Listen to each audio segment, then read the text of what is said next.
Welcome to another episode of the RoyalVision podcast. My name is Joe Fitzhenry. I'm the Sports Information Director here at the University of Scranton, and this week I'm joined by... I'm Katie Redding. I'm a junior on the field hockey team here. Katie, first off, a 4-0 start to the year for the field hockey team so far. What's been the key to success thus far? I think just keeping the culture and keeping good energy.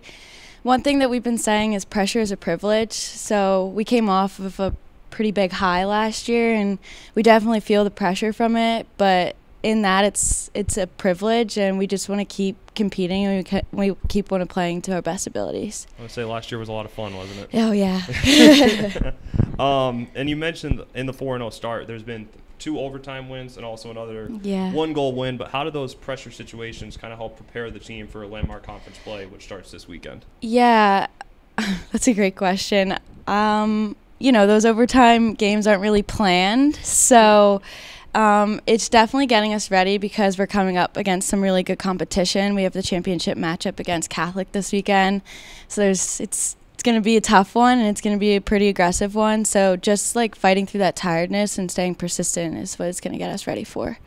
And one of the things, and I've always loved this about field hockey overtime, is that it's 7-on-7 during overtime. So as a forward, do you find it fun to play in overtime outside of the natural stress that comes from being in an overtime game? Yeah, partly because we just want to get it over. So, but I like the 7v7 setup because it's easy to stretch the field and kind of use that to your advantage. And I think that's why we're so successful, and we can do it in a minute or two and just get it done. So we're still working on getting that 24 seconds like you had against Susquehanna. Yeah. Last year. Yeah, that was crazy. I don't know how that happened, but and then one last question kind of about the field hockey team before we shift gears. So you're a junior here at the university, and your junior class has never lost on Weiss Field. And that's included 2 landmark playoff games and also an NCAA tournament one. What do you guys like so much about playing at home that's allowed you to be successful? Our motto is protect the turf. I mean, this is our home, and we're not going to let anybody walk in and take what's rightfully ours. So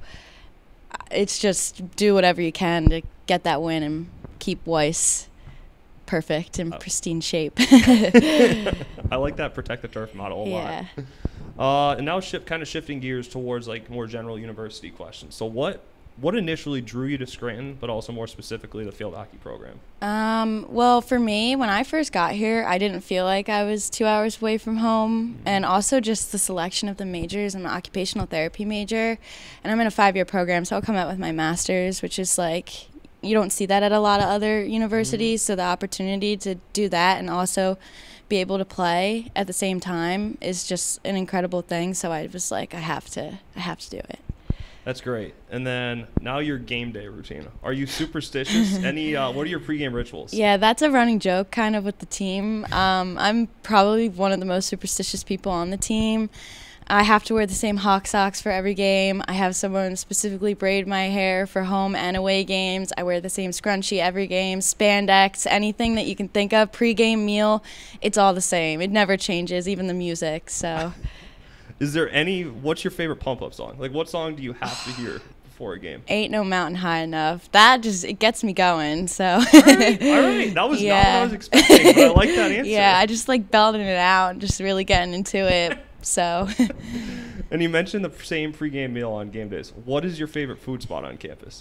Pod. I get the same sandwich from Pod every Wednesday game, and then since I can't get it on Saturdays, I eat it on Fridays for lunch. Ooh, all right. So you just find a way around. Yeah, I work it in. No, that's great. And Katie, thanks so much for joining us this week on the RoyalVision podcast, and best of luck this week. Yeah, thank you. I appreciate it.